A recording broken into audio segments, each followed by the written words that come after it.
welcome back to another Inside Texas live show. I am your host, Cord Samuels. You can find me at 40 Acre Vibes. You got Nash Talks Texas, top right hand, and my man, Fanatic Perspective, Steven in the house. Gentlemen, everybody doing all right?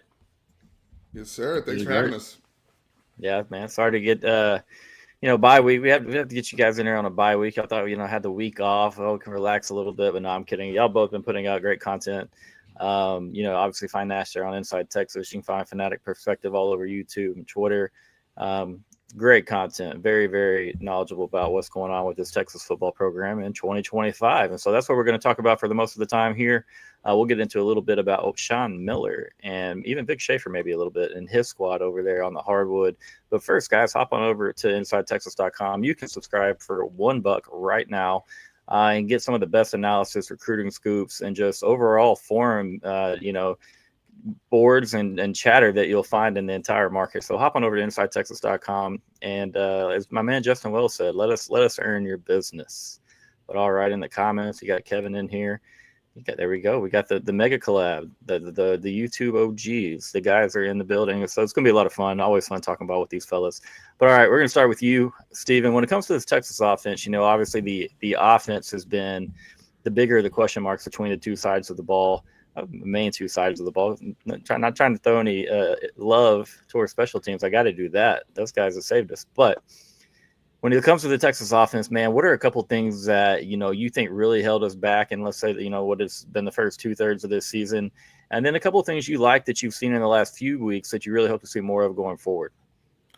Yeah, good question. So, obviously, just the growing pains throughout the offense, right? Whether it was youth, whether it was guys playing out of position, whether it was also the coach trying to figure out what personnel groupings, what personnel packages are the best. And I think for us, going back to non-con in September, I think one of the things that Nash, you've talked about it, a lot of people have talked about it, but Steve's experimentations in some of those non-conference games where he knew that the outcome wasn't necessarily in question, but I'm trying to see what can Parker Livingston do and can he not do, right? What can Ryan Wingo do and so instead of just playing the hits, so to speak, and making them look good and showcasing them, he was more so trying to really kind of figure out I'm trying to figure out what I need when these guys are going to get battle tested later in SEC play.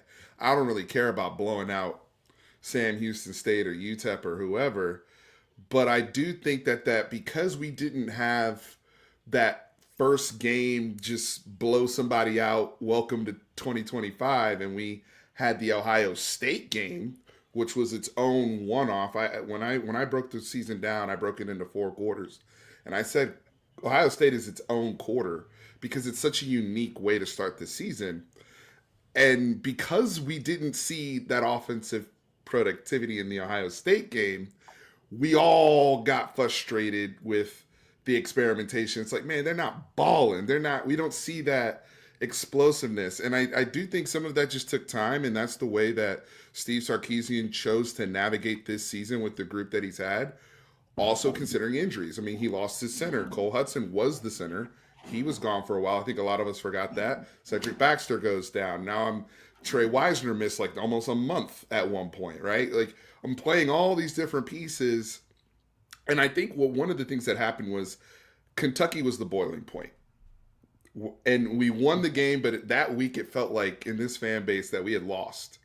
Yep. And we'd gone to overtime with Kentucky.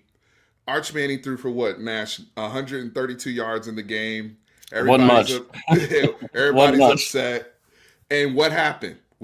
People in the fan base start saying, there's too much on Steve's plate. He needs an offensive coordinator. This is where I'm going to give Sark credit to answer the second part to your question. He made subtle adjustments, but he's kind of stuck with the plan. And he realized that in that Mississippi State game, we're a spread offense. I think it finally clicked.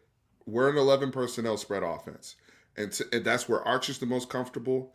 That's where Arch is able to see the field the best, in my opinion. I think that also mirrors what he's gotten going with Ryan Wingo. Mosley, who is another one who wasn't even practicing until October. Let's be honest, right? He wasn't healthy. Then Moore was out for a while. Moore didn't really practice in the spring either. Like you got all these random people coming in and out, in and out, in and out. And I think Yep. that Mississippi State comeback was like, this is our offense. This is the most confident version of what we can do moving forward. But the subtle tweaks, AJ Milwee going back upstairs, that's Bama Sark. Sark hasn't had that type of person upstairs that he trusts that's in his ear really since Bama. But Quinn Ewers wanted AJ Milwee, to talk to. That's the way Quinn Ewers preferred to work. He wanted him on the sideline.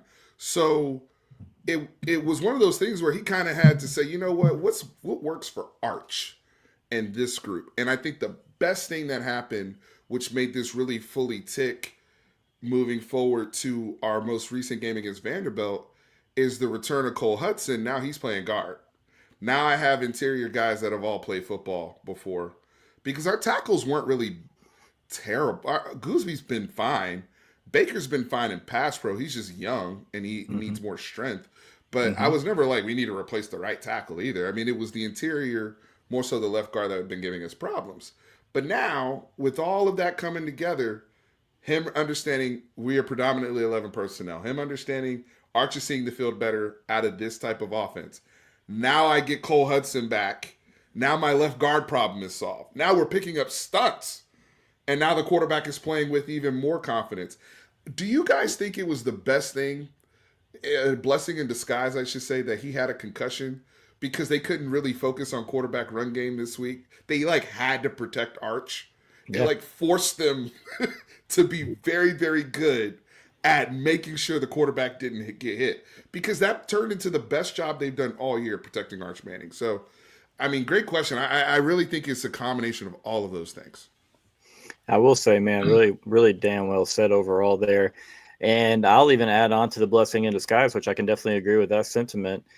It might have been a little bit of a blessing in disguise for Sark and the staff, and just the way that Mississippi State game transpired and played out, to get down into a hole and say, hey, we have to score some points, and we have to do it by being aggressive, pushing the football, but also just taking what's there. Let's just move quick when we do so. And so you saw the spread concepts come into play, and hey, all of a sudden, I fully agree with you there. Nash, if there's anything that Stephen didn't touch on right there, same kind of question. What are some of the things maybe that you saw that held us back that at the moment might not be, an issue hopefully not an issue going forward. But yeah, anything there that you think Stephen might have missed on? I mean, he pretty much hit a lot of it. But I mean, I would honestly go and say, as much as an Arch Manning truther as I've been, if we get the Arch Manning that we've had, even versus Florida, I think we've talked about this on back channels, Cord. I mean, we win that game versus Ohio State. Arch Manning has been a lot more accurate, right? He's been a better quarterback. It really does feel like he's gone through the yips. Now, to the point of, us being backed into a corner and that being a really good thing, I agree. I mean, this is also one of those deals where after the Kentucky game, you heard Steve Sarkisian say, hey, we can be this offense where we go and score a lot of points, right? But, and to his credit, when we've gone and scored a lot of points, our defense is getting up a lot of points, and he says he doesn't want to play that game, right? So it's just, to me, I think one of the biggest deals that I come walking away with what we've seen with Cole Hudson at left guard is why did it take until now to put Connor Robertson at center and then Cole Hudson at left? We've had it's not like left guard has been solid. We were leaving the Florida game hey, this is a massive issue. We were even playing Nick Brooks, we moved a third string right tackle to left guard. I don't know how, because in my opinion, when I was listening to all the preseason talk and all that stuff, and reading all the stuff from all the IT, all the notes, I was like, man, the most obvious combination right now, the strongest combination we have is putting Connor Robertson at center, right? Because if you're talking about a backup player, he's probably the best backup at a position. Well, now that was after and we most lost experienced. Coho. Yeah, too. He played before too. Yeah, he's been in the building. He's now in his third year at Texas. Mm-hmm. He's 2022 class. So I mean, you put him and then you move Cole Hudson there next to him. Cole Hudson's played he started out at left guard at Texas.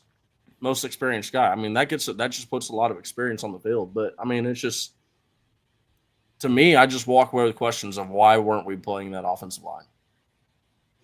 And I definitely think that's something that you have to look back on once the season is completed and you address, and some of those issues that I think that's what Steven said really, really well, man. It's like that Ohio State game was such a unique way to start the season, and with the way that the offense performed outside of Arch Manning, that might have been a little fool's gold there, because you run for 160 yards. Pass protection really wasn't the big issue there.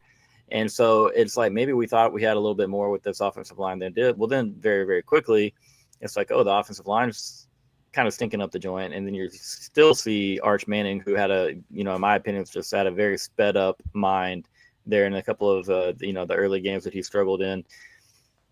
And it's like, wow. And I think that Sark himself, I know that all of us as fans and people that follow and cover the team were in shock. I think none of us expected us, if we lost the Ohio State game by a touchdown, I don't think any of us expected it to look like that. And we didn't expect, the rest of the non-con games to kind of go the way that they did, obviously. But at the same time, you do have to say, credit to Arch Manning, credit to Sark, credit to Milby. They have seemingly found a plan that works. But we need to see it consistently. We're still just a couple of weeks removed from the Kentucky game where we went up in there and really, really struggled offensively. Kentucky looked better in the 2-minute drills at the end of both halves. Then, they moved the ball better and cleaner on those drives and with more rhythm than we did pretty much the entire night in Lexington. And so, again, we're growing. I think everybody can see that. We are growing. Coaches, players are going to fight. It's not like hopefully Sark's not going to sit there and bang his head against the wall with 12 personnel over and over, and we don't think that he will. We've seen what the last game and a half, if you will, has looked like with 11 personnel. So I definitely expecting and assuming that's got to be the plan going forward. But the road's it's going to be difficult, man. We've been a team that's gone on the road and almost forgotten what we played like at home in September because it was so long between home games. But we definitely looked a lot different as far as the way we started that game with Vandy compared to the other road trips in SEC play. There's a lot more life on offense. Obviously, having an offensive line, having maybe the right combination out there, that helps.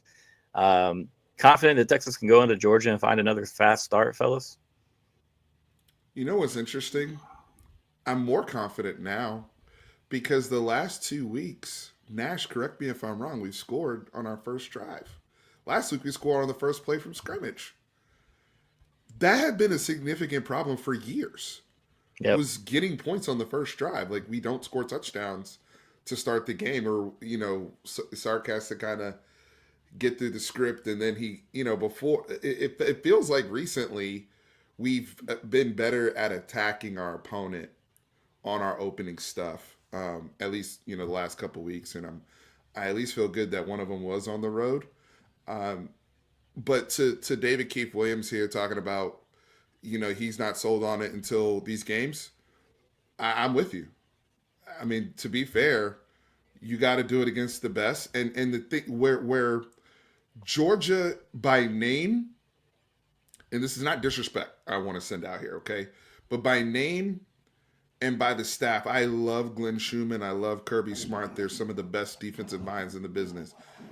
But by film and by metrics, they're not playing like that. They're not. So we also need to be mindful of, like, where is the matchup for us, right? If these guys are 132nd in the nation in sacks, as they currently sit right now, that we need to take advantage of that, is what I'm saying.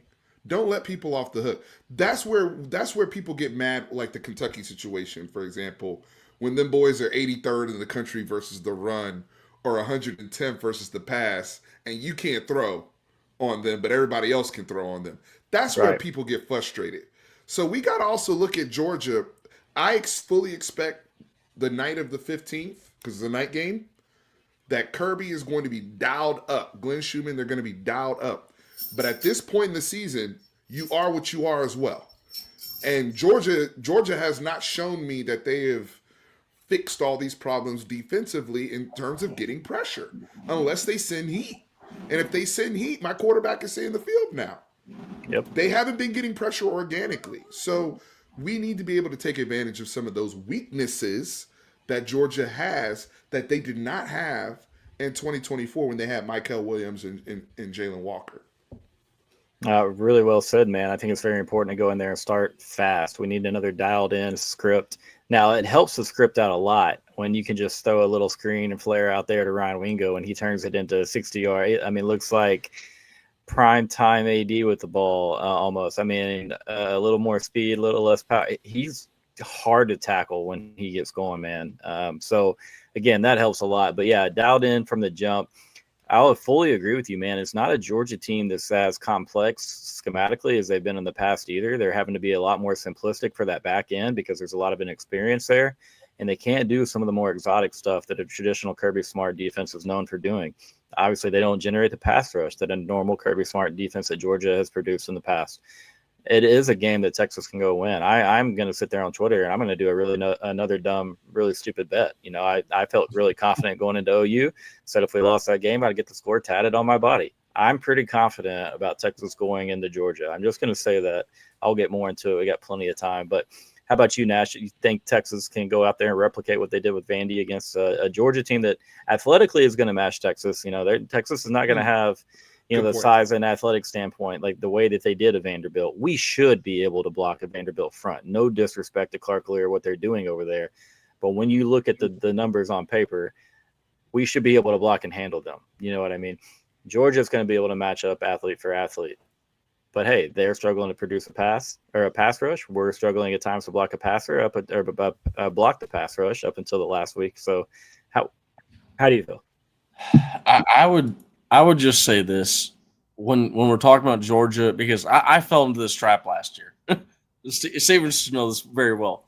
I was really cocky heading into that Georgia game, looking like their defense. This isn't the Georgia team that we're used to seeing, right? Then they came in there and walloped our ass. You know, like Kirby X Factor, man, is crazy. Look, now there was a lot. I think it's going to be a lot different, right? Because now it's not the entire game day cast picking Texas, right? And it's not Texas being the higher ranked team and being the favorite team. Now it's going to be Georgia, right? So, but at the same time, like Steven just said, I mean, like Kirby Smart, there's never been a greater guy at being able to convince guys that are clearly favored to win games that they're underdogs. Okay, he will. You could have a 99. They could play Samford, and he would be like, "Look, they got them dogs out there. Them dogs are gonna win, right?" And like, so here's the deal: is it's so true, I need our defense, and I think one of the things that works out for us the most is our defense really hasn't played. Even when they played good against Vanderbilt, they just any good things, any good deeds that they had. That fourth quarter washed away a lot right there, man. And it's just one of these deals where I think they're going to have 2 weeks of solid focus, and I think they're going to come in dialed in. Steve Sarkisian, outside of the 2021 season and night games on the road, he's 7-0. Like this team, they get up for night games, and they get up for big opponents too. We've seen that. And to the Arch Manning thing, I kind of got a little fun theory. I think that dude's hitting smelling salts in the on the walk up in the tunnel. Because he is way too fired up looking at that camera. You know, I mean, like talking about being back at the crib, dude. I mean, I love that. I love that Arch Manning's that fired up at this point in the season. Because honestly, the entire team feeds off that. I agree, man. That's his personality too. Yeah, he's a crackhead in the best way possible. All right, guys, we're going to keep going. But first, let's hear a word from our sponsor, David McClellan. Big financial decisions don't have to feel overwhelming. There's someone who can guide you every step of the way. David McClellan is a fiduciary financial advisor with Forum Financial, and he's working closely with his clients as a true financial life coach, guiding every aspect of your financial journey with expertise and care. If his name sounds familiar, that's because David was a swimmer at Texas and a member of several national championship teams. Today, he channels that same championship mindset into helping people win with their finances. David specializes in financial planning, and he's contributed numerous articles to Kiplinger on the topic of retirement tax bombs. And right now, David is offering viewers a free intro consultation to assess your financial situation. Do not miss this chance to get personalized guidance from a trusted expert. To schedule your free consult, email David at dmcclellan@forumfinancial.com, or you can call him directly at 312-933-8823. The contact info is in the description. You know, Nash, you talk about that clip of Arch Manning and being very excited to be back in the crib. To me, that's just, I think that's a guy feeling like a lot of the fan base and probably feeling like a lot of the team and coaches, like, y'all wrote us off.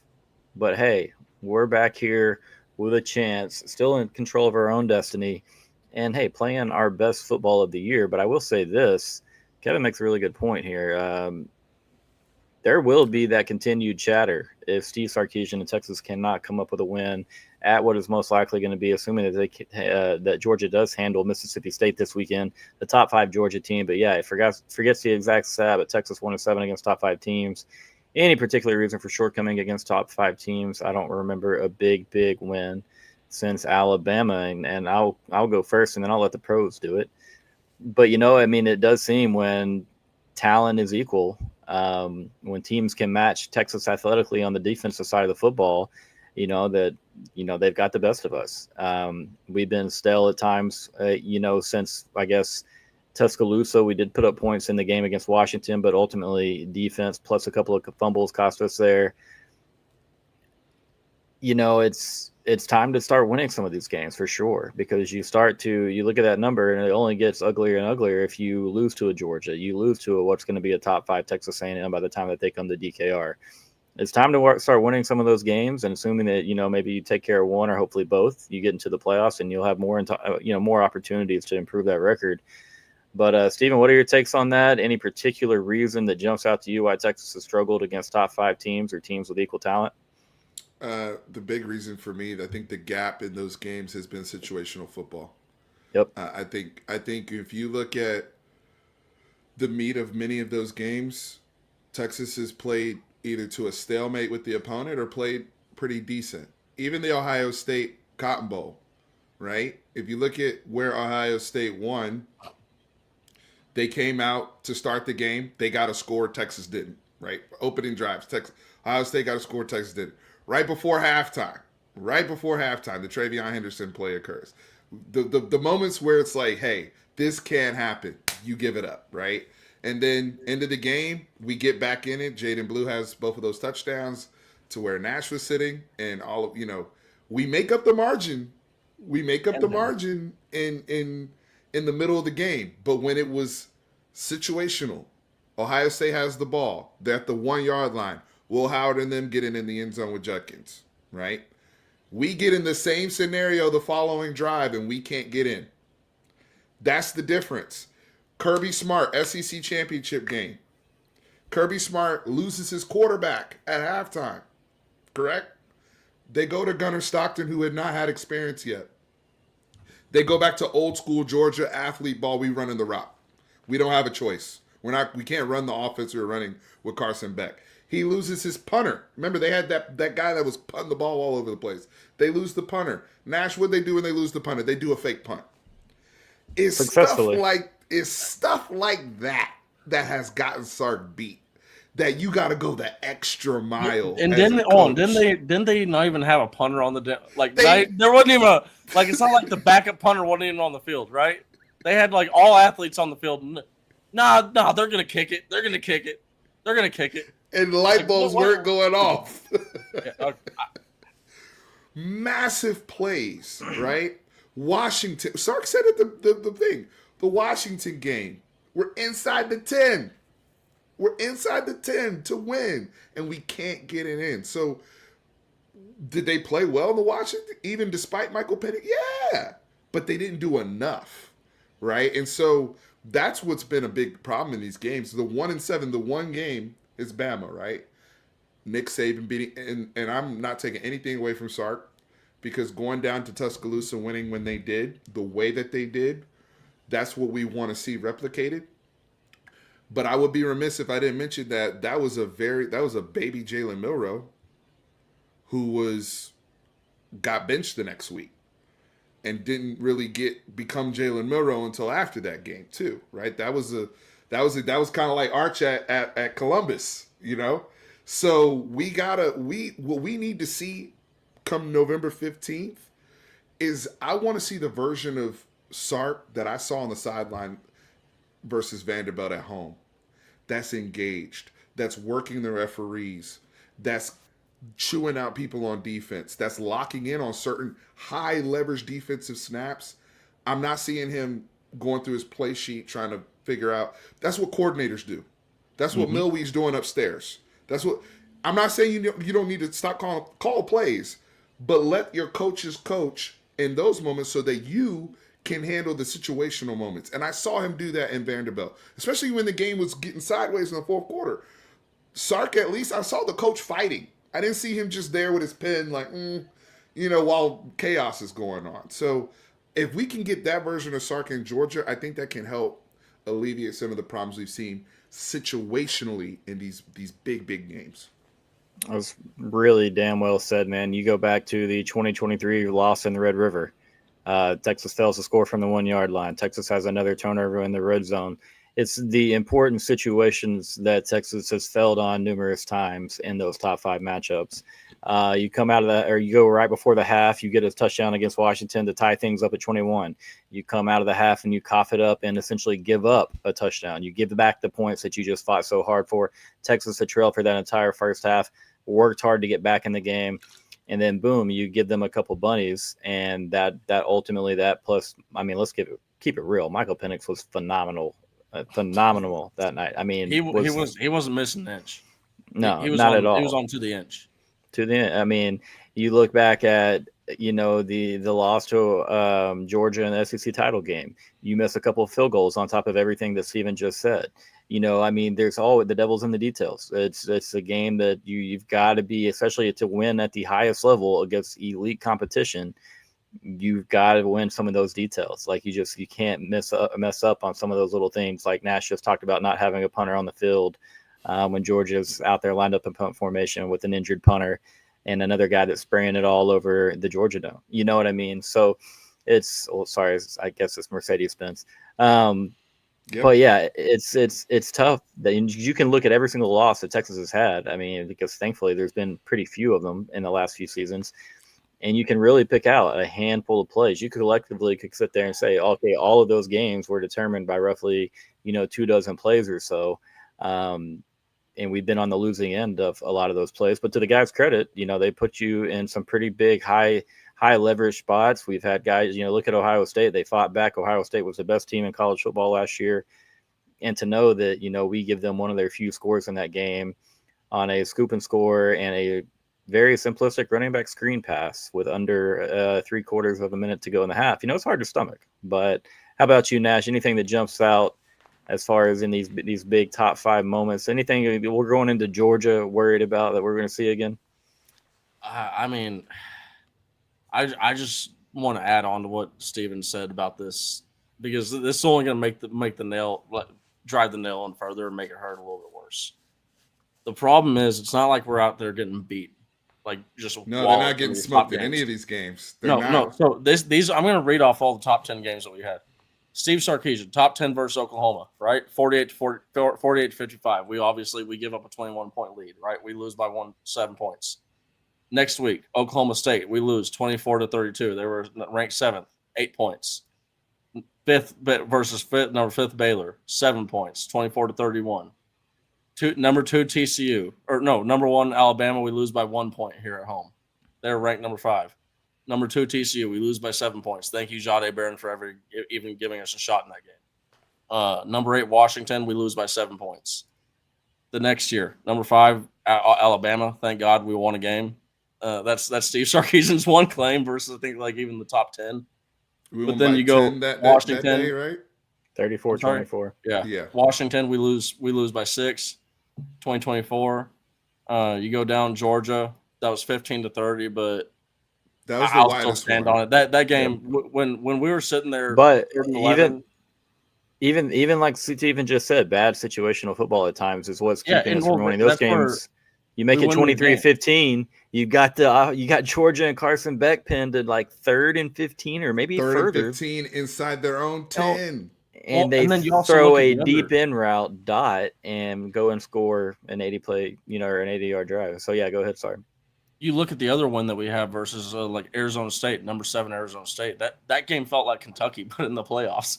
Like it was like, Well, we kind of lost the game, right? But we walked away with a W on the win column, right? But you make a good point there, and I was going to say it about the 2021 Oklahoma game as well, and I'll start there. But you have 4th and 1 with Caleb Williams and Oklahoma, I believe, still down 21 there in that game late in the second quarter, going forward inside their own 40-yard line. Super desperate. Super desperate. You get that stop, the game is over. Texas is going to score. Oklahoma was on their heels right there. If you don't allow them to break a 65-yard touchdown there, it still may probably be. I mean, who knows what happens? And I'm coping a little, yes. But then you go talk about the Arizona State game, Nash. They run a trick play, a halfback pass on 4th and 2. And it's like, if we just stay in coverage right there and bat that ball down, that game is over. They hadn't done jack crap on offense all day long for 3. Or how about Ohio State when we're sitting there, me and you are sitting there celebrating, and we just watched Jaden Blue, and then all of a sudden we're sitting there and we're like, wait, what just happened with Travion? wait, who scored? When? And that's a game where it's like we knew that defense at that point came to play, and it was going to be very difficult for Will Howard and Ohio State to move the football consistently and beat Texas. Like, we were fully in that football game, but we had to work so dang hard. That was their worst rep of the season. Was that play? It was 25 seconds. Ohio State's just running a screen as most coordinators do, just to see what you can get. Yep. Can we get in field goal range? Maybe. I mean, field goal range. Like, you just throwing that out there to see what you can get. You're not thinking you're going to score.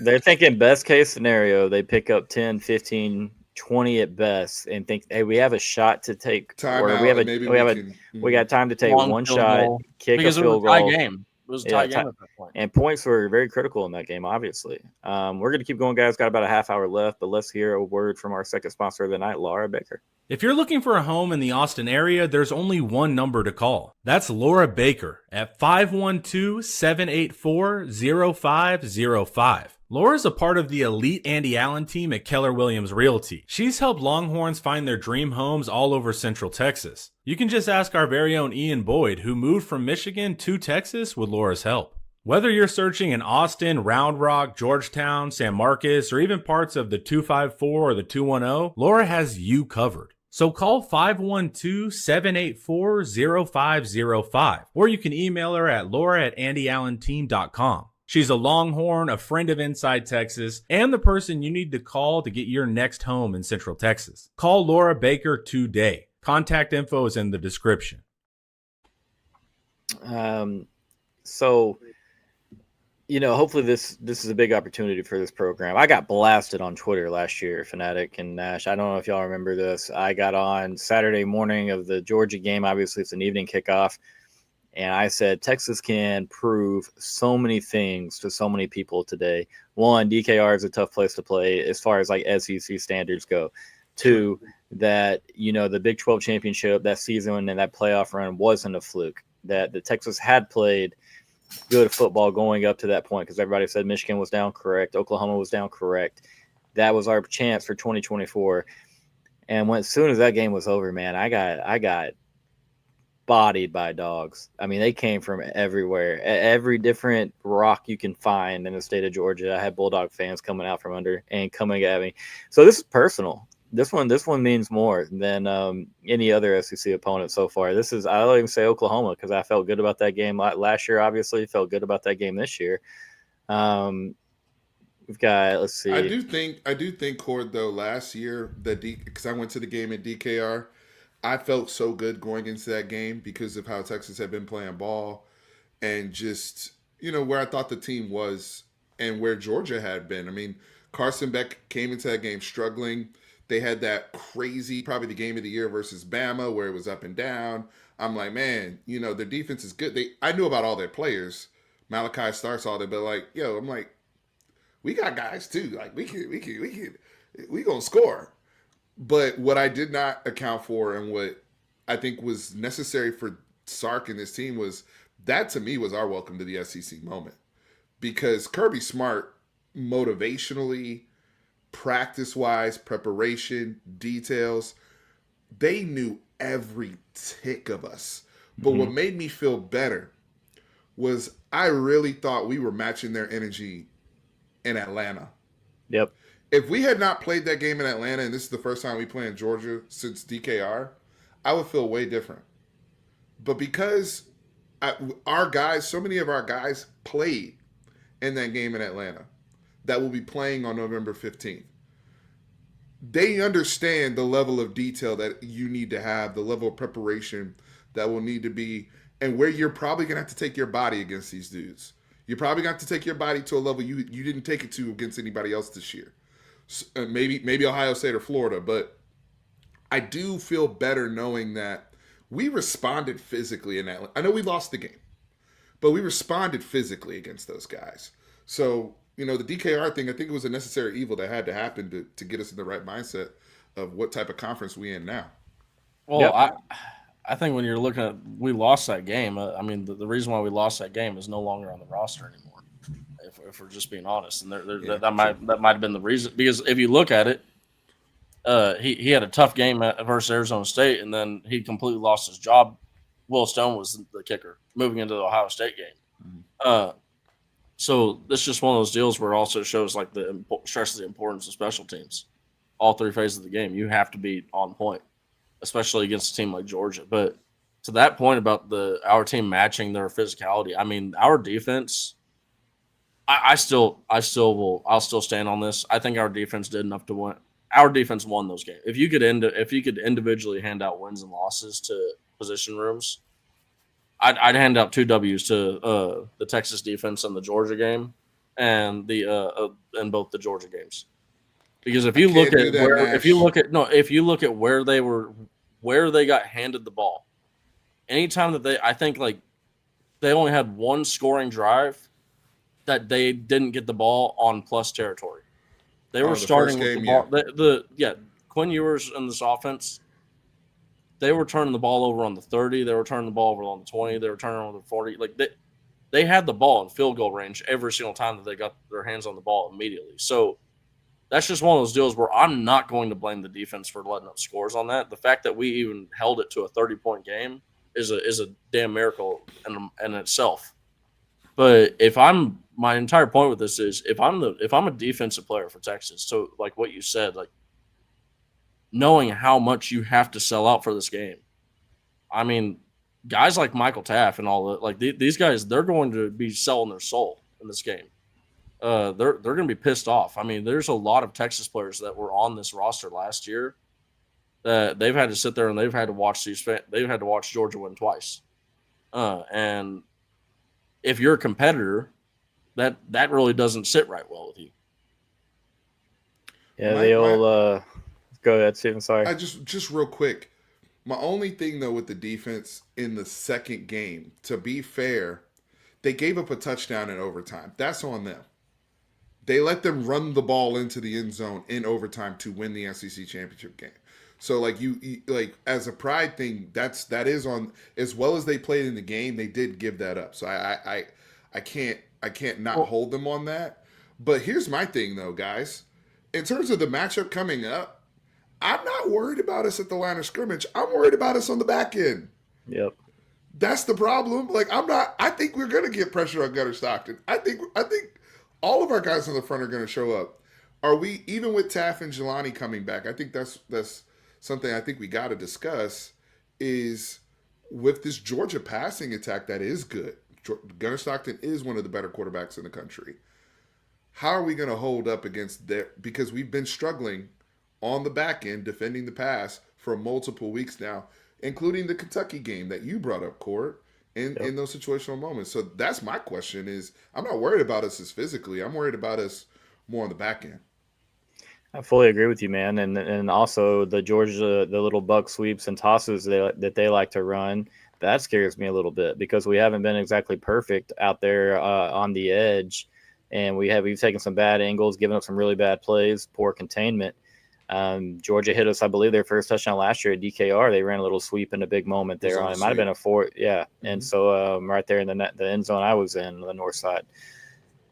It's not a game that I'm scared of, maybe the way that, because I'll be honest, I was going in the first game last year, pretty fearful. And I hate to sound like that, but I was really worried about the start that I saw our offense have in the Red River against Oklahoma. Now, that was a good Oklahoma defense even then. It was still not Georgia's. But we looked Quinn looked a little skittish. Now he's coming back off an injury, but looked a little bit skittish. We didn't really have a ground game. We looked passive. Sark didn't really seem to have the scheme dialed up. And then you saw when Oklahoma started to turn the football over a little bit in the second quarter with Michael Hawkins, and hey, Trey Wisner breaks a couple of big runs. Then the dam broke. Texas was able to kind of do what they wanted in the second half and didn't really have to do much because you got Georgia coming to town the next week. So I didn't have a lot of confidence. This game is completely opposite for me. I think I can see the growth in the offense, assuming that this offensive line, it looks the same that it did against Vanderbilt. Better competition, yes. But when you're talking about we had one sack, one total tackle for loss in the Vandy game. Was that what it was?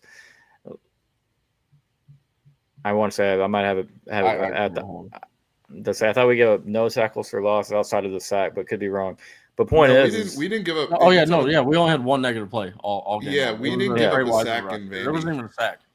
No, it's just a tackle for loss. Okay, it was a tackle for loss. Arch Manning had one rush, sacks. one positive rush. The concussion had them acting different. And like you said, we got the ball out of his hands a little bit quicker. Obviously, I loved how he came out and really it helps when you have success with the screen game because you continue to go back to it. But that made that defense for Vandy, that front seven, really kind of pause, and they had to hesitate a little bit because the ball was coming out so quick for one. You're not able to fire off on passing downs because Texas was setting themselves up with third and very manageable situations where they could still implement the ground game or the screen game. And so I like what we saw out of that. That's kind of why I have a lot of confidence going into this game because I think that Georgia is very beatable on their back end as well. And I like our pass rush a lot more than I like Georgia's is the main thing. Now, at the end of the day, Texas has to cover better at the linebacker position in zone coverage. They have to do a better job at corner, at safety. I mean, there's multiple position groups that have to do a little bit better to help the pass defense out. But, it's not like Georgia it's not the same attack from Carson Beck. It might be better with Gunnar Stockton, Dylan Bell. Oscar Delp is the guy that scares me in this game. I'll be honest with you. That's the guy who's a matchup nightmare. He does a really good job as a blocker. You obviously saw him kind of set the key block on a big third down run for Georgia that kind of iced that game against Florida last week. You can use him in the screen game. He can go up in the red zone and win 50-50 balls. What about the Georgia offense concerns you guys? Yeah, so Gunnar Stockton, to me, and I'm going to address David Keith Williams here because he said as ironic as it is, the Georgia Bulldog that scored all 5. You're right. Trevor Etienne killed us last year. This Georgia offense is much better, in my opinion, much more dangerous, much more diverse than the Carson Beck offense of last year. Number one, Gunnar Stockton is far more efficient. He's 12 touchdowns, so only 2 interceptions so far this year. He's one of the most, I think he's top 3 in QBR in college football, only behind Mendoza and who's the number one? And Julian Sayin. He's only behind those 2 in terms of QBR. He's a running threat, which we know because we saw the young Gunner when he was running. He's become a very efficient passer on top of still maintaining all of his quarterback run responsibilities. Look how they beat Florida last week on 4th and 1 when the game was on the line. He does zone read. He keeps it, goes down at the 1-yard line. Florida has no timeouts. He wins the game off a quarterback run. The run game is better. Last year, Georgia was struggling to run the football. Well documented.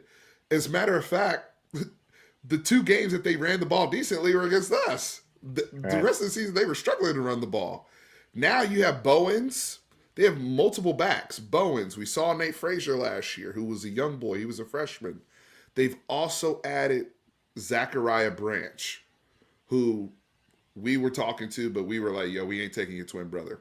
I'm sorry. Noah Thomas from A&M. Some of y'all remember Noah Thomas at A&M. He's starting to do stuff. Noah Thomas has been quiet all year. This is the last couple weeks he started popping off. But Branch is good. Oscar Delp killed us last year on the deep play at DKR. He's an excellent tight end, both in the run game and passing game. This Mike Bobo is doing a very good job because, listen, folks, Georgia was getting blitzkrieg by Tennessee. Joey Aguilar and them couldn't stop scoring on Georgia. You know why Georgia won the game? Because Gunnar Stockton matched it every single time. Ghost, we were tweeting during that Georgia-Tennessee game. They won with their offense. They went and beat, and they may get into a shootout against Mississippi State. Let's be honest. Yep. Because we know State might not win, but they're going to score. They're going to leave with something.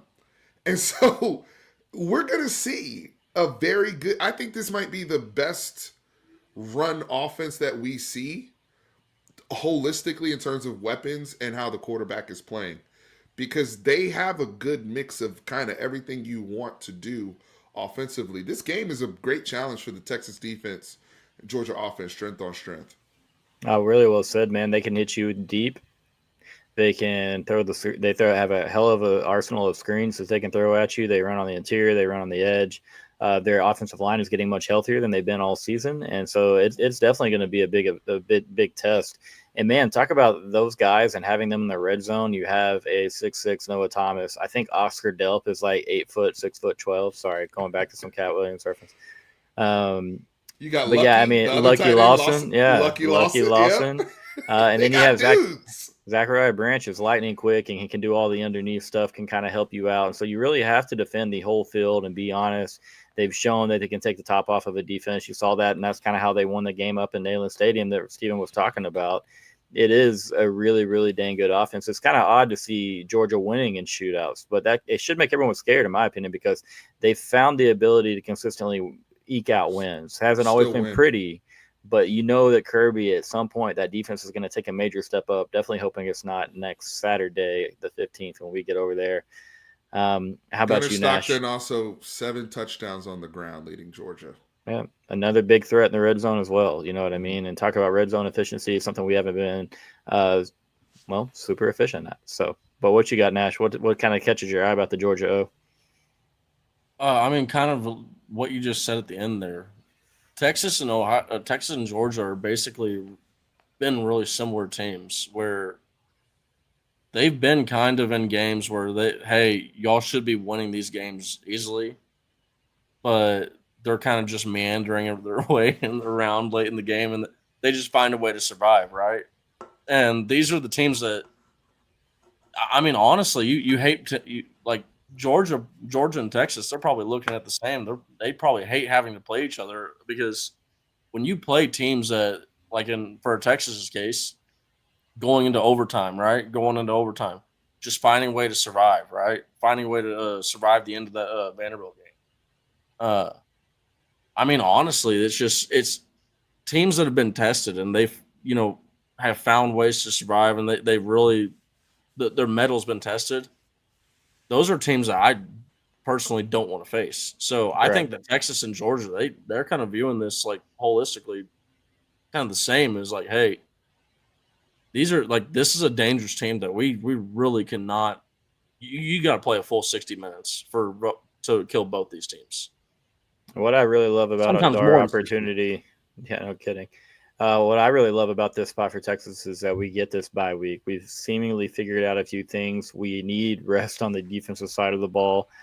We need to get a few guys back on both sides of the ball and the offensive side. We have the most snaps. We're tied with SMU for the most snaps on offense of any team since the start of the Florida game, since that week, and then also defense. We're ranked. We're third in the nation. Yeah. So we have been, and Georgia's nowhere near that. They're pretty rested. So Texas really needed this break. It really did, yeah. And you just had a Georgia team that had to play 4 quarters to the wire with Florida, which is good because we want those dogs. They had a bye week before. We want Mississippi State to stretch that game out a little bit, make them work. Georgia has to focus on that Jeff Lebby offense because there's a lot of speed and talent on it. They might not be, a top 3, 4, 5 SEC offense, but man, they can sure hit you really, really quick, and they definitely are going to just scheme up some points naturally. Should be a really, really good one, man. Quentin, really appreciate that. That's the big thing to look at, man. They haven't done a great job with that pass rush. I know Georgia fans have really been waiting for it. It's kind of like we were waiting for some good O-line play. We kind of saw the good O-line play out of Texas. Hopefully Georgia doesn't find that pass rush, but something about them, man. They kind of woke up when they came to Austin last year. They weren't playing their best football at that point either, but you use these last 10 minutes in Nashville free. You don't got to leave us, man. We'd love to look at you a little longer, but we're going to talk some Texas basketball. I know not his favorite thing to watch or see, but Stephen, when Texas opens up a regular season with a game like Duke, I was in 8th grade. I went to a North Carolina basketball camp, and let me just say they turned me against Duke for life. So that was a fun moment for me because I was like, you know what? I don't expect to win, but when we're winning that game by a point at halftime and we've looked as good as we have in the front court, all of a sudden, man, I was like, you know what? I expect to win this game now. I'm way too emotionally involved now. But no, overall, man, I think there were some really good things that happened on the court Tuesday night. What were your takeaways? No, the first half was very promising. Great start for Sean Miller, and played a lot of guys, right? And I think one of the things that jumped out to me in the first half against Duke, a very big, strong, physical Duke team. We know they have young, up-and-coming like the Boozer twins and guys that are come back like Patrick Ajagba and some of those other guys in the front court that are just massive, plus the Syracuse transfer.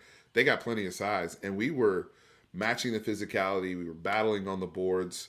The game was super sloppy, very, very sloppy. Yep. And you can tell that Texas, it really sucks that we didn't get Conwell from Xavier and he decided to go to Louisville, because that really would have been the point guard that we need, and allowed Tremont Mark to be more of a slasher and then play that playmaking role when he needs to.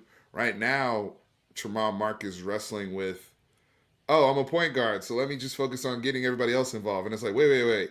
You're 6'6", 6'7". We need you to get to the cup too, bro. Yep. And you're lefty. You need to mix in. Don't forget who you are. Don't you came out and got a bucket and then didn't do anything the rest of you just started being super passive.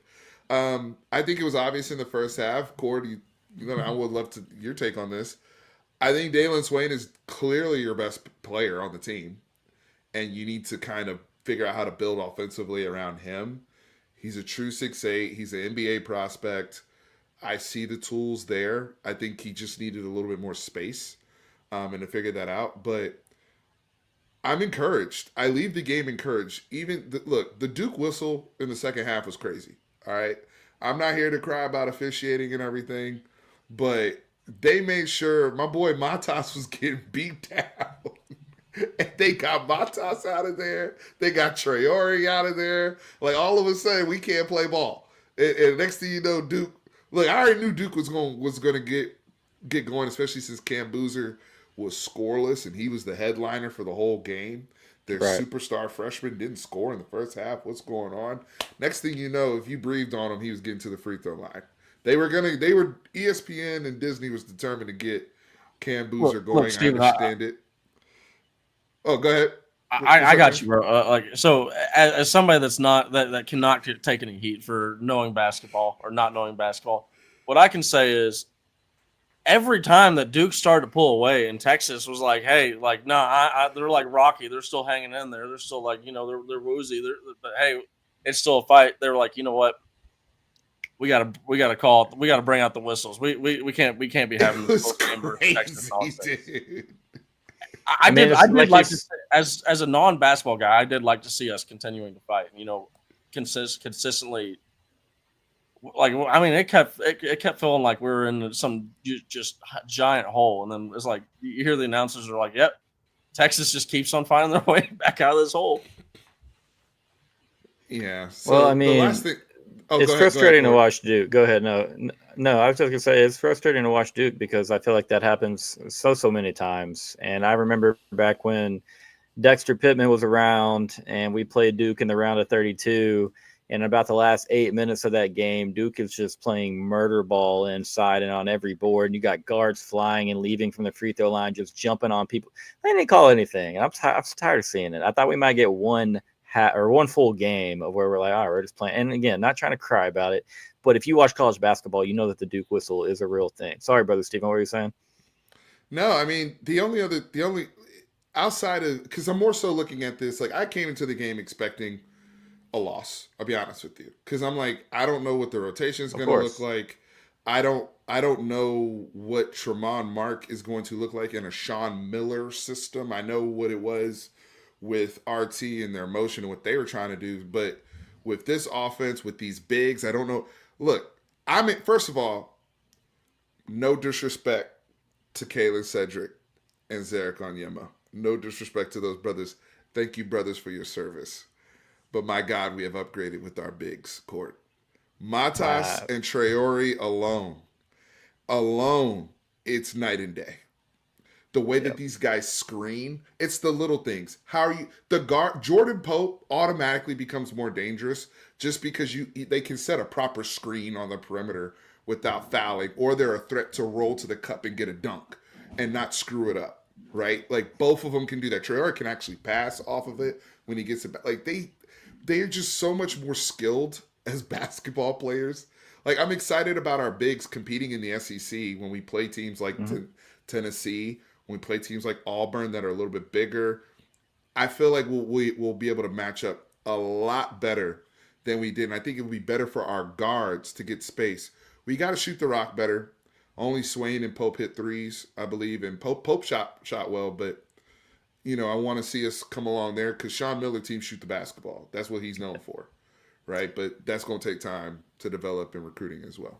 But I'm encouraged. I'm encouraged. I'm encouraged as well. I mean, you saw pieces. Of course, I didn't think we'd win that game ultimately until I, just let the burnt orange blood come out at halftime. But you got to shoot the ball better. That's something we say about Texas basketball every single season. You know what I mean? I'm going to get it tattooed on my forehead at some point. Just please shoot the rock better. I was spoiled, my freshman year was when Kevin Durant was in town, and I'm just like, oh wow, this guy makes everything. And there's AJ Abrams over there. He's Augustine. Yeah, we're young. We got Rick Barnes. It's only up and up. I mean, Christ, Damian James was knocking down threes. Shout out Nacogdoches, Texas. He was knocking down threes as a freshman. Not a super high clip, but he was still a guy, high 20s, low 30% throughout his career. We got to shoot the basketball better. I definitely agree that Dalen's probably our best overall basketball player, especially on the offensive end. And I love the sentiment that we've upgraded the bigs, man. Traore can do a lot of things. They don't really waste steps. There's no wasted movement. Everything's with a purpose. Screens really well, has the ability to see the floor and pass the basketball, which is huge as a big. And then shout out Vakatitis, man. That's a cat that there's something there. That dude ain't scared of anything. He's going to go in there and scrap. And then obviously has a lot of size too. Attacks the rim. I mean, I overall was, like I said, didn't probably expect to win that game, but you see the pieces. And again, Sean Miller, this is first game that he's coached here. Like he's going to take him some time as well to figure out his rotations, figure out exactly what works. There's maybe a lot. Oh, I know he's still trying to figure it out because he played like 11 people. Exactly. Yeah. That's not normal. He played a lot of that's not normal. But I don't mind it because he's clearly like, I don't know. Look, scrimmages are scrimmages. Practice. I ain't judging everybody until I see all y'all play. We're going to play different lineups. We're going to figure this out on the fly. So I agree with his approach because I was like, damn, we were playing Daru. For those that don't know, my man Daru is from Germany. Like we had overseas cats in the game, with a language barrier in there getting active. So also Traore and Matas, they are both not 100% either. Right. So Traore, this is probably his first real basketball game in like 2 years, right? Because he never played at Xavier. And then going back to Long Beach State, he was already injured over there. It was like this was his first real basketball game in 2 years. So as a fan, you're like, all right, Traore, just you being back. That's a guy, when he was all the way right at Long Beach, was a double-double guy. Mm-hmm. So by the time he gets his conditioning on all that, Traore is going to be a monster. Matas played at FAU? Where did he come from? He came from Florida Atlantic, yep. Yeah, Florida FAU. Atlantic. He's never played no Duke before. You never seen that. And he battled. I was like, damn, like you're fighting back. Like that, because some kids either wilt when they see that type of competition. You can tell Matas has never played against that type of competition before in his life. But he fought back. He was throwing the elbow, man. Like, get off me, man. And there was an aggressiveness there. And I see a skill level with Matas. He's 7 foot. We have a real 7 foot big man, y'all. I'm encouraged just off of that alone. And then Nick Cody to throw in a little cherry on top at 18 pounds. Nick Cody couldn't do anything last year. All Nick Cody was nervous energy when he was on the court. Am I lying, Cord? Last year. Not at all. No. This year, he had a jump hook. He turned and faced. He was rebounding. I'm like, he doesn't look scared. Yeah, you saw panic last year. Yeah, I fully agree. You saw panic. You could see it in his eyes when he had the basketball last year that, and I hate to say it, but it's like he wanted no part of it. It looks completely different right now, a whole different mindset. So, yeah, good point on that. And one last thing, definitely agree, that Tremon's got to be more of a slasher type. Again, you need a true point guard to kind of take over, and maybe we don't have that guy, but find something where you can put Tremont on more opportunities for him to slash, get into that mid-range, use that little teardrop floater that he has. He's the guy that gets buckets in big spots. So, even if he's distributing the ball throughout the game, a lot of times, when it comes time to, hey, like we need a bucket, like, let's get him involved. All right, Nash, what you got, brother? So as a guy that really, really casual Texas basketball fan, I kind of want to ask you all this question. This feels like a very anti-Texas basketball team. Most of the Texas basketball teams that I'm used to watching, it's like, hey, we got one superstar guy that we're gonna like. We got a Mo Bamba, we got a Miles Turner, we got a Trey Johnson. Like we got one of those dudes that's just like a super stud, and then the rest of the guys is kind of like not to say right, but like it's just like it's not like it's nowhere near what you're expecting, like with the football team or the baseball team, where it's just like top to bottom depth, like just draft. There are definitely times last year where it was like a bad shot from Trey is better than a good shot from some other guys. So yeah, I know what you mean, but go ahead. Yeah, I'm just like it feels like we don't have like this team just doesn't have that, like what we're used to seeing with the Texas, where like we do have that one superstar guy. Like does this team feel anti-Texas to y'all? In that traditional sense, no, we've had some years definitely where it's like a lot hinges on a young freshman or somebody like that. It is very different from that. Chris Beard kind of got us away from that because Chris Beard didn't like young boys. Remember, that's why we didn't, Tyson ends up going becomes a first rounder to Cleveland, and he transferred to Tech and then Cal. But when he was on Texas, Chris Beard didn't want to play him. He wanted to play the Marcus Carrs and the Dylan, all these veteran type guys. So it was kind of crazy because when Beard came, he wanted to move us more to older portal. I want my veteran guys, and by conference tournament and definitely tournament time, I'm gonna just beat you up. Like your Timmy Allens, my Timmy Allens, all those guys. They just know how to get it done. That was his strategy, which was away from the super. Like he didn't recruit. Not to say he wasn't recruiting the true McDonald's All-Americans, but Rodney Terry was more so, which burned him. I'll be honest with you, because the class before Trey, Ron Holland was supposed to be here, right? A.J. Johnson was supposed to be here. Those are guys that are currently playing in NBA rotations. That was your class. And they both didn't come for whether it had anything to do with you or not. And so we got stuck. And then Trey Johnson, his dad had a personal relationship with RT. He was always going to play for Rodney Terry. So, and shout out to Trey. He's gotten off to an amazing start in the NBA for the Wizards. So shout out to Trey. He's balling. But this team is definitely more of, Sean Miller-ish, where it's like getting foreign. You're going to see foreign people at Texas, which we already have. We have Matas, Traore, and Deru from Germany. He's going to continue to recruit foreign guys. He's going to recruit shooters. David Keith Williams thing here about Bo Ogden and Austin Gooseby. Austin Gooseby is going to be key because Austin Gooseby, who is the younger brother of Trevor Gooseby, sounds familiar. Austin Gooseby is teetering at superstar level. Mm-hmm. It's kind of between, for those who don't know, it's like between us, UConn, and Duke for Austin Gooseby. We're in the mix, obviously, because they want to. He's a big fan of Texas, and Big Bro is here, and Big Bro will still be here next year. But like, Nike is going to pay for Austin Gooseby.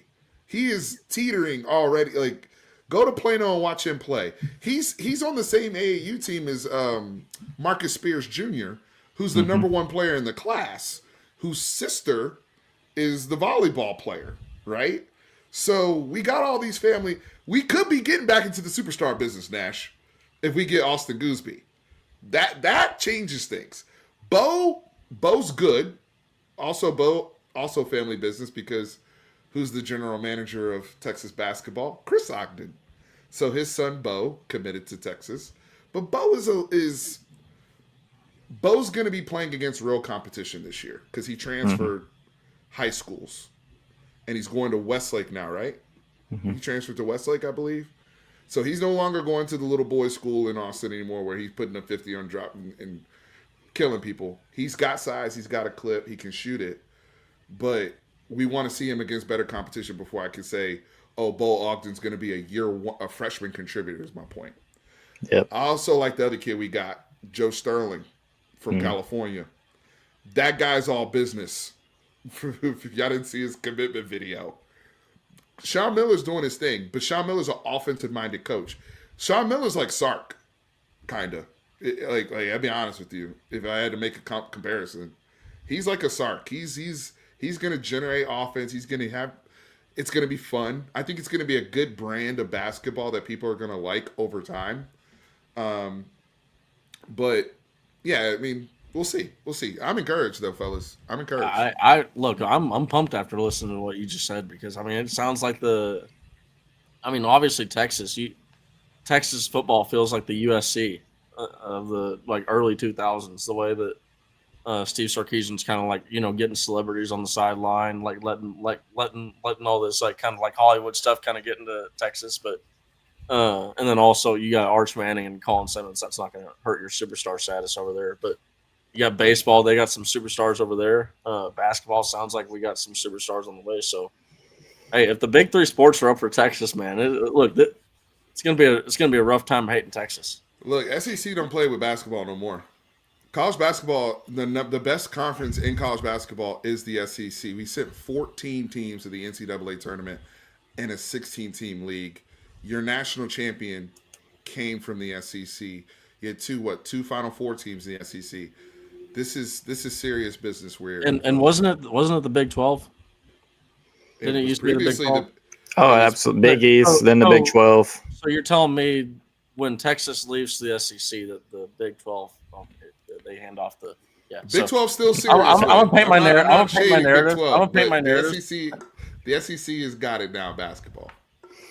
And hey, you're welcome. You're welcome, SEC. That's all. You saw Ashley? The Big East. Yeah, shout out to Ashley being here. Y'all throw a quick like on the video for Steven being here if y'all haven't done so yet.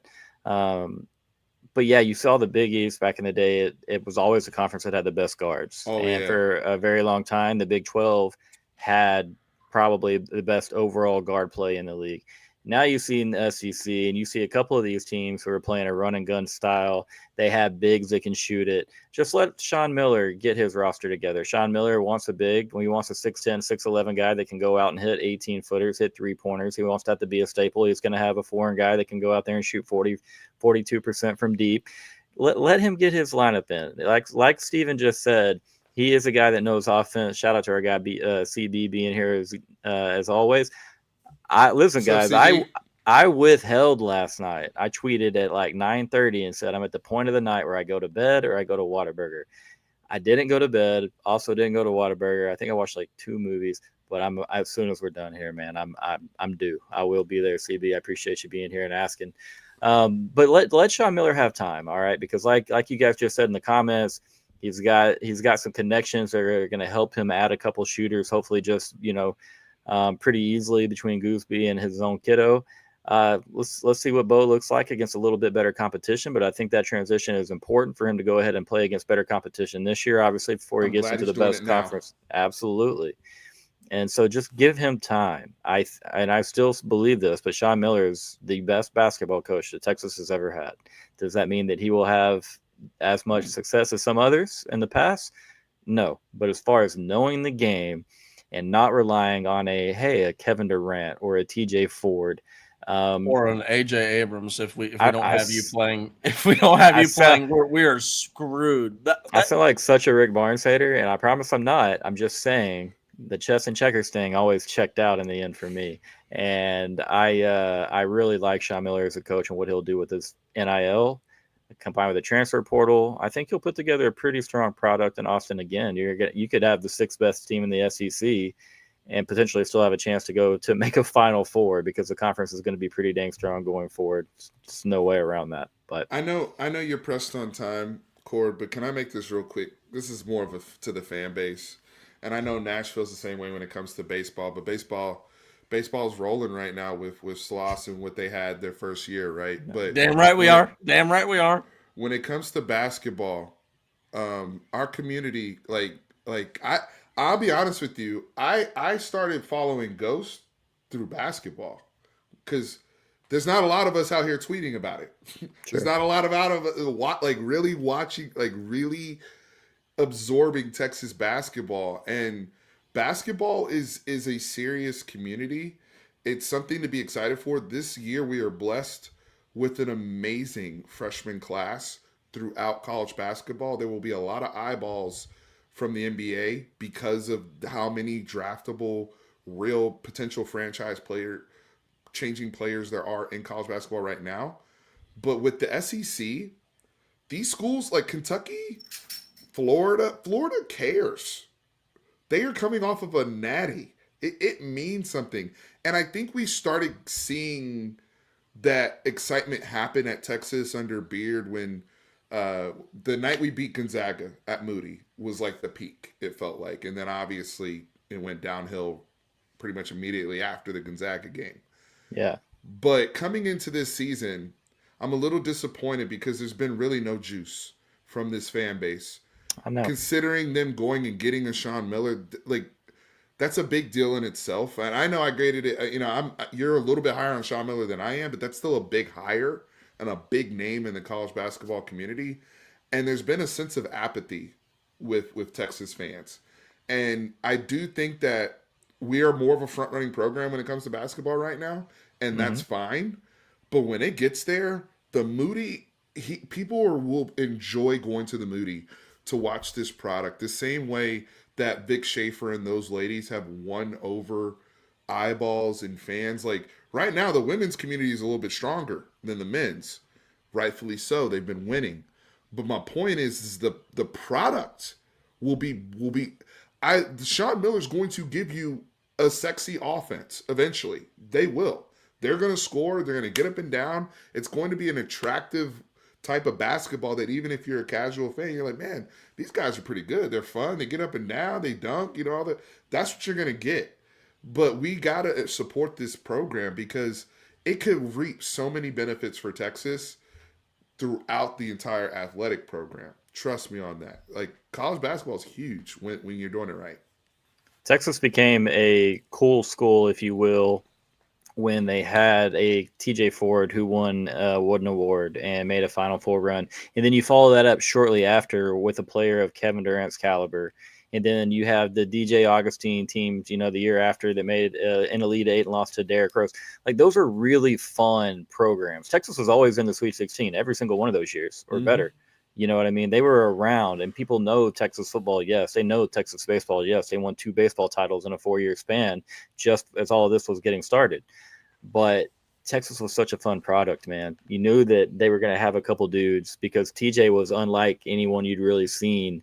The guy that just honestly didn't give a shit how much he scored. Buddy was looking to distribute, but at the same time, he had like a 42-inch vertical and could go up there and windmill or tomahawk over you if you weren't careful. And then Oh Kevin man, Durant special is first step too. special. I mean, just so much fun to watch. And whether he was, we won't have to talk about his shooting or maybe defense his freshman year, but just a special talent. A lot of fun to watch. And when you take Texas to a Final Four, obviously you kind of go down in lore forever. What TJ did for the university overall is better than what Durant did. Yes, because 1 year out of KD for the 2 years that TJ had, with a Wooden Award and the Final Four, a Big 12 championship, and a really stacked Big 12 that year, beat some Kansas and Oklahoma in a regular season title. Some good teams, man. Really good teams. Let me go ahead and say this, Steven. You nailed it, though. We'll get out of here quickly. But the women have won over the Austin basketball scene. You know what I mean? And that's not to say the men can't have their own scene, but the women, they have an identity. When you go, you know that there's going to be some elite defensive play. There's going to be physicality. There's going to be rebounding. And then, last year, it's like, and then we got the best overall scorer on the court every single game in Maddie Booker. Can we get her enough space? I don't know if you watched us, in the opening game that we played with Incarnate Word, but any thoughts on this particular roster for Vic Schaefer? Because I said it's a lot more explosive than anything he's had top to bottom since he got to Texas. Oh, 100%. You got Rory Harmon coming back, right? Because her injury situation, she was a shell of herself. Let's just be honest. Yep. And then the perimeter shooting was Texas's bugaboo for the women at that level. When you play the South Carolinas, when you play the UConns, when you play the Tennessees, even the LSUs, you're going to have to be able to shoot the basketball. Texas was able to, they could bully and just they could do that all day long and get by and almost win the whole SEC just off of that. But in those big games, in the women's game, at some point you have to shoot the basketball. Jordan Lee changes everything for me. Because I saw her start to get going last year, but she was a baby, and they did, and it was kind of like they were holding her on retainer a little bit. But I'm like, wait a second, she has a bag, and you saw it in the first game, her getting to 2 dribble pull up, all that. She had 21 points in the opener. She can score, and you put that with a Maddie Booker, who's an All-American. Now Texas is off. This is going to be the best Texas women's offense under Vic. Vic got to let them play. I know he doesn't want to sacrifice the defensive integrity because that's what wins him games. But let Jordan Lee cook. She's special. I think she's special. I see some stuff she does with her dribble is very advanced to me, and she knows she can get her own shot. That we struggle with women that were able to get their own shot, especially with Rory's stuff. Rory's now healthier. She had 5 assists. Maddie's still there. Now I got 3 different people that can score. Plus let's go. I'm excited for the women. You should be, man. Jordan Lee, like you said, is that element to this offense where she's a threat enough on the 3-point line where you have to fly out at her. You know what I mean? And naturally, you start playing 5-on-4 once you're putting the ball on the floor and flying by defenders. You saw her do that. You saw her knock down that jump shot. She's going to command, respect out there. And so just the way this offense is defended when Jordan's on the court, it's a lot different. You don't see all the sagging man, obviously, that you saw a lot of last year. Anytime that Maddie Booker had a ball, you don't see all the doubling. You will see it, but Texas is going to have to prove that they can knock down perimeter jump shots. If they're going to take that next level and contend with the South Carolinas, the UConns, and have a chance to win a title, because those teams are pretty dang good. I will say that. They have not fallen off much at all. And those teams are deep too, right? Like they have waves. The waves. Like South Carolina's second unit was just as talented as the other group, but Jordan, South Carolina, she made her presence felt in that Final Four game. 16 points, and she hit 3 or 4 threes in that game. That's when I was like, you got to let her cook. You have a weapon, and I'm glad that we've opened the season with her now being showcased as our scorer. Yeah, no, they kind of fought back a little bit there late in that first half, and she was a big part of that as well. I mean, but yeah, when you have a lot of different combinations that you can throw out there. Texas is still building its roster to look like some of these top level teams. You got to give Vic Schaefer credit. The roster gets better and better and better, and they are deeper. You saw 6 different Longhorns score 15 plus points. I know the competition is a competition. I get it. but yeah, I mean, it's definitely going to be a fun season. I definitely can't wait to get up to the Moody Center and check them out. My little daughters love going. Shout out to my own kid. She scored her first bucket ever at junior high basketball tonight. It only took us 4 weeks to get there. We're working on the defensive end. All right, we're contributing where we got to contribute.